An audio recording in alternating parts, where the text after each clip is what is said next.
In the heart of Paris, on a quiet summer night in 1830, a young novice nun named Catherine Labouré experienced a vision that would change the course of her life and touch the hearts of millions around the world. This is the story of the Miraculous Medal, a small object of devotion that has inspired faith and hope for nearly 2 centuries. Catherine Labouré was born in 1806 to a humble farming family in Burgundy, France. From a young age, she felt a strong calling to religious life, and at the age of 24, she entered the Daughters of Charity in Paris. It was here, in the Mother House on Rue du Bac, that Catherine would encounter the divine in a most extraordinary way.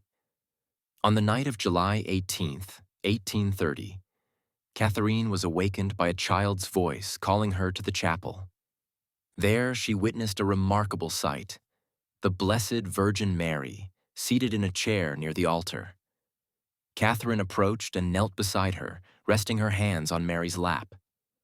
For the next 2 hours, they conversed, with Mary sharing her plans for Catherine's future mission. But this was only the beginning. On November 27th of the same year, Catherine experienced another vision during her evening meditation. This time, the Blessed Virgin appeared standing on a globe, with rays of light streaming from her hands. Surrounding this image was an oval frame bearing the words, "O Mary, conceived without sin, pray for us who have recourse to thee." As Catherine watched, the vision changed.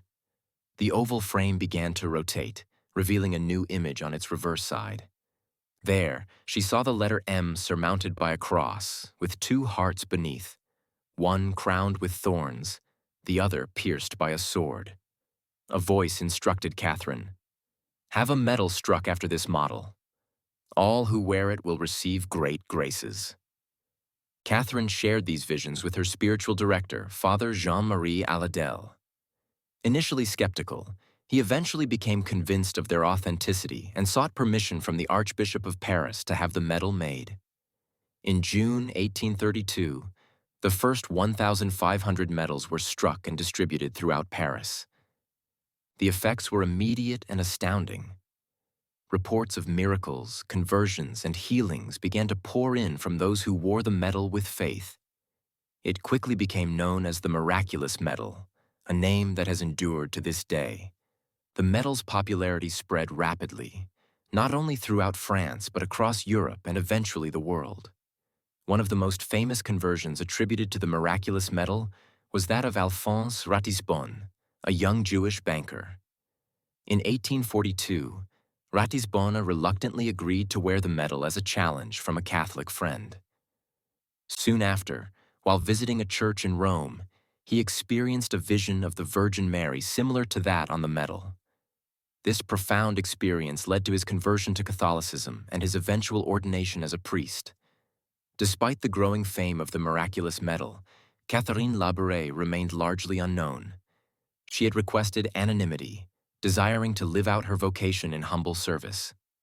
For 46 years, she worked in a hospice on the outskirts of Paris, caring for the elderly and infirm.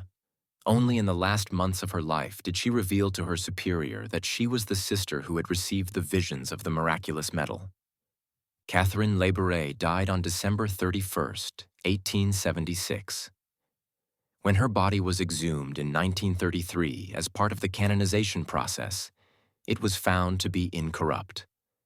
She was canonized by Pope Pius XII in 1947, and her feast day is celebrated on November 28th. Today, the chapel of Our Lady of the Miraculous Medal on Rue du Bac in Paris remains a popular pilgrimage site. Millions of visitors come each year to pray before the chair where the Blessed Virgin sat in Catherine's vision and to receive their own miraculous medal. The enduring legacy of Catherine Labouré and the Miraculous Medal serves as a testament to the power of faith and the enduring human desire for divine intervention in our lives. Whether seen as a miraculous object or a symbol of devotion, the Miraculous Medal continues to inspire and comfort people around the world, nearly 2 centuries after Catherine's remarkable visions. As we reflect on this extraordinary story, we are reminded that the most profound spiritual experiences often come to those who approach life with humility, openness, and a willingness to serve others.